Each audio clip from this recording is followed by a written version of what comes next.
اب ٹل 59% جو local survey ہوئے، جو غیر ملکیوں نے سروے کیا اس میں اس سے بھی زیادہ ہیں، وہ غالباً بڑے شہروں تک محدود ہے۔ مجھے کوئی چیز طریقہ نظر نہیں آتا کسی طرح ان کو روک لیں۔ اتنی پاپولر سپورٹ کو کبھی روکا؟ عوامی تحریکیں مرتی نہیں ہیں۔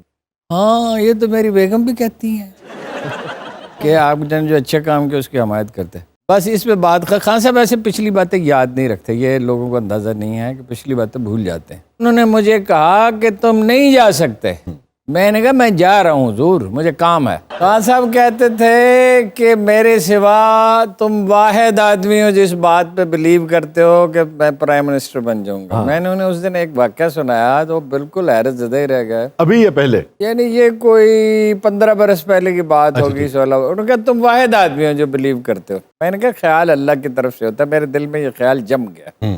تو میں نے اس دن انہیں بتایا کہ میں نے 83 میں ایک آرٹیکل لکھا تھا کہ یہ آدمی پالیٹکس جوائن کرے گا اور اس میں کوئی رول پلے کرے گا۔ انہوں نے کہا واقعی؟ میں نے کہا وہ تو ریکارڈ پہ ہے، روزنامہ جنگ میں چھپا ہوا ہے۔ تو انہوں نے کہا کیسے؟ میں نے کہا اس لیے کہ آپ ایک رومانٹک آدمی ہیں، بزنس آپ کر نہیں سکتے، نوکری آپ کر نہیں سکتے، اس کے بعد پالیٹکس کا آپشن رہ گیا تھا۔ تو میرا خیال تھا کہ ایسا ہو جائے گا، چنانچہ میں نے انہیں موصوف کو 96 سے سپورٹ کرنا شروع کیا۔ رومانٹک تو وسیع شاہ صاحب بھی نیوی وزیر اعظم بنے گے۔ شاہ صاحب یہی کریں گے جو کر رہے ہیں، ہم اسی میں خوش ہیں الحمدللہ۔ تو چنانچہ 96 میں جب انہوں نے فیصلہ کیا تب میں نے سپورٹ کیا انہیں پوری طرح سے۔ وہ جو براؤن صاحب والا کالم تھا اس میں آپ کا کوئی ہاتھ تھا؟ نہیں میرا جو کالم انہوں نے پارٹی لانچ کرنے سے پہلے لکھے اس میں میرا کوئی دخل نہیں تھا۔ بعد میں انہوں نے کچھ چیزیں لکھی جس میں تھوڑا بہت مشورہ پوچھا۔ کتاب کی تو خیر پورا ہی ترجمہ آپ نے کیا تھا؟ کتاب کا ترجمہ میں نے کتاب کا ترجمہ نہیں کیا، اسے ایڈٹ کیا۔ اچھا ٹھیک ہے۔ اس کتاب میں ایسی بہت سی چیزیں تھیں جو پاکستانی آڈینس کے لیے مناسب نہیں، اور اس میں ایک اور بات ہے جو خان صاحب کو کتاب چھپنے کے بعد میں نے بتائی کہ اس کا آخری چیپٹر میں نے خود ہی لکھ دیا، اس لیے کہ اس کو چھپے ہوئے انگریزی میں کچھ عرصہ ہو گیا تھا۔ جب 30 اکتوبر 11 کا جلسہ ہوا تو پھر میں نے ملنا کم کر دیا انہیں۔ پھر وہ کہتے تھے، اصرار کرتے، میں نے کہا تمہارا کام بن گیا۔ ویسے آپ نے یہ بڑا کمال کا تعلق رکھا ہے، 1 دہائی سے زیادہ آپ ان کے حق میں لکھتے رہے۔ جب کوئی نہیں لکھتا تھا آپ مستقل لکھتے تھے۔ یہ کپتان کا لقب یا نام جو ہے یہ بھی آپ ہی کا دیا ہوا ہے، میرا کپتان ایکسرسائز کر رہا ہے، میرا کپتان، سارا یہ جو تھا۔ اور اس کے بعد پھر آپ نے ایک ڈسٹنس جو ہے وہ اختیار کیا۔ اچھا، ڈسٹنس اختیار کرنے کے بعد ہم یہ دیکھتے ہیں کہ آپ ٹاکسک نہیں ہوئے ان کی طرف، آپ نے اس طرح سے تنقید نہیں کی جس طرح سے انہیں چھوڑنے والوں نے کی۔ یہ کیسے آپ نے؟ ڈسٹینس ادو آیا جدو وہ کپتان ہو گیا۔ وہ دیکھیے نا، وہ خورشید رضوی کا شعر ہے کہ کب نکلتا ہے کوئی دل میں اتر جانے کے بعد، اس گلی کی دوسری جانب کوئی رستہ نہیں۔ تو دوستوں کے ساتھ یہ نہیں ہے آپ کا، نمبر 1۔ نمبر 2، حکومت میں آنے کے معاشرے کا عمومی رویہ ہے نہیں ہارون صاحب، عمومی رویہ نہیں۔ دوسری بات یہ ہے کہ انہوں نے آنے کے بعد اس میں غلطیاں تو بہت کی، عثمان بزدار جیسی غلطی کی۔ وہ تو مانتے ہی نہیں، وہ تو کہتے میرا تورا امتیاز ہے عثمان میرے سامنے تو مانتے ہیں، آپ کے سامنے مانتے ہیں؟ میرے سامنے۔ اچھا، تسی کر لے وہ بس یہ کہتے ہیں کہ یار چھوڑ دو۔ اصل میں بزدار میرا وسیم اکرم پلس تھا، لیکن اس کی بہت سوئنگ ہونا بند ہو گئی تھی۔ 3 سال میں ان سے نہیں ملا۔ جب وہ اقتدار میں آ گئے تو وہ میسج بھیجتے رہے مگر میں ان سے ملا نہیں۔ اس کی ایک وجہ تھی، ویسے بھی حکمرانوں سے مل کے کیا کرنا۔ تو وہ اپنا 3 سال کے بعد انہوں نے کہا، ان کے ملٹری سیکرٹری جو میرے ذاتی دوست تھے، ملٹری سیکرٹری ہونے کی وجہ سے نہیں، ویسے میرے دوست چلے آتے تھے، وہ تو انہوں نے کہا اب تو جا رہا ہے، اب تو مل لو۔ میں گاڑی پہ بیٹھا، کچھ کہے بتائے بغیر چلا گیا وہاں، اور وہ جب انہیں پتہ چلوں گا اچھا آؤ، تو ایز آئی انٹرڈ ان، تو اس نے کہا تمہیں مجھے اتنا غصہ کیوں تھا مجھ پر، کس بات کا غصہ تھا؟ میں نے کہا آرام سے بیٹھو، میں ابھی تمہیں بتا۔ خان صاحب نے ایک جملہ کیا ہے اور تاریخی جملہ، اچھا ان کا اب آئے ہو جب چڑیاں چوکیں گے۔ اچھا، وہ اب کھیت سے تو مجھے لینا دینا کچھ نہیں تھا۔ تو اس نے کہا چائے لاؤ۔ میں نے کہا حد ہو گئی، آپ تو یہ بھی بھول گئے کہ میں چائے ہی نہیں پیتا۔ میں نے کہا دودھ منگواؤ، شہد منگواؤ، پھر میں تمہیں بتاتا ہوں۔ تنہائی میں نے تم کہتا تھا، لوگوں کے سامنے لوگوں کے لیڈر ہیں تو ظاہر خان صاحب ہی کہتا تھا۔ اچھا، کس بات کا غصہ تھا؟ میں نے کہا حضور، ذرا آگے جھک کر، حضور شجرکاری کی حمایت کی، آپ کے ڈیم بنایا آپ نے حمایت کی، کورونا سے اچھا فائٹ کیا اس کی حمایت کی، حساس پروگرام کی حمایت کی، بے نظیر پروگرام سے 9 لاکھ غیر مستحق نکالے اس کی حمایت کی۔ اس کے علاوہ آپ کا کون سا کارنامہ ہے جس کی میں حمایت کرتا؟ اس پہ وہ بالکل ذرا پیچھے ہٹ کے بیٹھ کے کہا ہاں یہ تو میری بیگم بھی کہتی ہیں۔ کہ آپ نے جو اچھے کام کیا اس کی حمایت کرتے.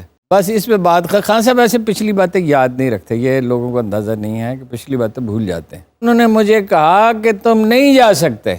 میں نے کہا میں جا رہا ہوں حضور, مجھے کام ہے. مگر پھر 5 گھنٹے انہوں نے مجھے جانے نہیں دیا. اس دن میں نے بڑی گہری دل کی بات صرف ایک بات کی کہ عثمان بزدار کے ہوتے ہوئے پنجاب چل سکتا. میں نے کہا نہیں. تو آپ نے پوچھا کون؟ میں نے کہا چودھری پرویز الہی. تو آپ نے کہا کون تھا, آپ کو یاد ہوگا, کس لیے؟ میں نے کہا وہی ڈیمیج کر سکتا ہے نون لیگ کو. کیا بات ہے ارون صاحب, دودھ وچ شہد پا کے پیتا ہوئے دل دیاں گلاں تے ہوندیاں نے. اور زیادہ مزے کی بات ہے کہ پیار تب بھی بڑھتا ہے جب میں نے خود شہد ملایا دودھ میں, تب اور زیادہ پیار. جناب نے کدی نہیں ملایا, اسی خود ہی ملایا. وہ تو ارون صاحب لکھا کرتے تھے نا کہ گھر میں جاتے تھے تو اپنی مرضی سے جناب مرغی بھی آتی تھی بناتے تھے, آپ تو ایکسرسائز کر رہے ہوتے تھے. ایکسرسائز میں کرتا تھا, مجھے ڈانٹتے تھے اور بس کرو سیاست پہ دھیان دو. میں کہتا تھا کہ پش اپس لگانے سے ہی بندہ وزیر اعظم بنتا ہے, ویسے نہیں بنتا. وہ کہا انہوں نے یہ تھا کہ آؤ تمہیں ایک ورزش سکھاؤں جس سے ٹانگیں لوہے کی ہو جائیں گی. اچھا. میں نے کہا ٹانگیں گوشت پوش کی ٹھیک ہوتی ہیں, آپ اپنے لوہے کی بنا لیں. کاش لوہے دیاں لتاں ہون بندہ مکنا تے اس نال چمڑ جاندا جناب. خان صاحب دی کوالٹی ہے جڑا بھی گیس ملنی جاوے انہوں ایکسرسائز کرا دیں. یہ تو اطہر صاحب اچھی بات ہے, فزیکلی تو انسان کو فٹ ہونا چاہیے. آدمی کو دماغی طور پہ بھی تو فٹ ہونا. ایک اجے کالم دا فکرہ اس پہ بہت موصوف ایک دن ناراض ہوئے. اچھا. وہ میں بیٹھا انتظار کرتا رہا یہ زمان پارک والے گھر میں, تو وہ اپنا کوئی آدھا گھنٹہ ورزش کر کے آئے. علامہ صدیق اظہر صاحب ساتھ تھے. تو کہنے لگے جسم پہ بھی انویسٹمنٹ کرنی چاہیے. میں نے کہا ذہن پہ بھی کرنی چاہیے یا نہیں؟ تو میں نے نہیں کی. میں نے کہا ہارون صاحب نے اس فکر تو بعد خان صاحب نے کیا ہارون صاحب اقتدار سے بعد ملیں گے. نہیں, اقتدار میں وہ مجھے بلاتے رہے. شاہی قلعہ میں بڑا ایک شاندار ڈنر تھا. فواد سے کہا کہ کسی طرح اس کو لے آؤ. میں نے کہا نہیں, پھر ملیں گے. یار پھر میرا ارادہ یہی تھا کہ پرائم منسٹرشپ ختم ہوگی تو ملیں گے, لیکن پھر آخر ترس آ جاتا ہے. پرانے دوست ہیں. میاں صاحب کول کیڑا اقتدار ہے, میٹنگ فکس کراواں جناب. میاں صاحب نال جی لنڈن سر. سر تسی انہاں نوں پوچھ سکدے ہو, میں کدی اپنے شام دا وقت ضائع نہیں کیتا. کیا کہنا ہے. اچھا ہارون بھائی, ویسے آپ کو ذاتی بھی مجھے لگتا ہے کہ محبت رہی, ایک دوست کی حیثیت سے بھی آپ کی بڑی قربت ہے عمران کے ساتھ. I had a liking. دیکھیے وہ جناب علی کرم اللہ وجہ سے پوچھا جناب عمر فاروق اعظم نے, اس کی کیا وجہ ہے کہ کچھ لوگ اچھے ہوتے ہیں مگر اچھے لگتے نہیں, اور کچھ لوگ اچھے نہیں ہوتے مگر پھر بھی دل ان کی طرف لپکتا ہے, اس کی کیا وجہ ہے؟ آپ نے کبھی ان سے پوچھا تھا یعنی جناب رسالت میں؟ تو انہوں نے کہا ہاں میں نے پوچھا تھا. تو آپ نے فرمایا کہ روز ازل جو لوگ اکٹھے تھے جی ہاں روح ہے, تو وہ اور اس دنیا میں بھی ایک دوسرے کی طرف مائل ہوتے ہیں. یہ ایک ذرا پیچیدہ موضوع ہے, اس وقت نہیں بات ہو سکتی. مجھے ایک شعر یاد آ گیا. اسما کو اسما سے نسبت ہوتی ہے. آپ لطف لیں گے اس کا.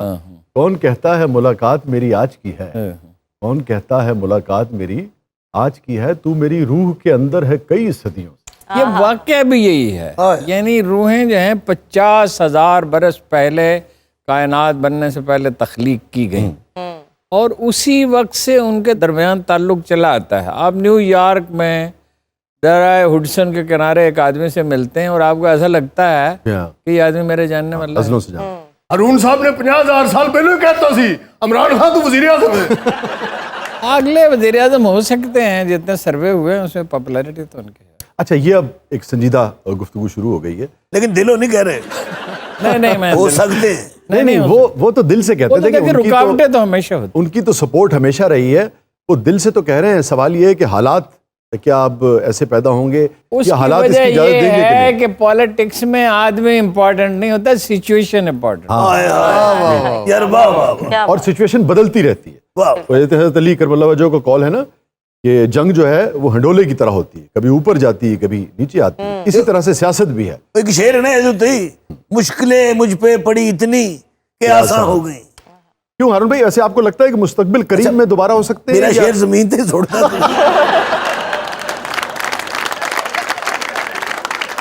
اس وقت تو دیکھیے نا, اب ٹل 59% جو لوکل سروے ہوئے, جو غیر ملکیوں نے سروے کیا اس میں اس سے بھی زیادہ ہیں, وہ غالباً بڑے شہروں تک محدود ہے. مجھے کوئی چیز طریقہ نظر نہیں آتا کسی طرح ان کو روک لیں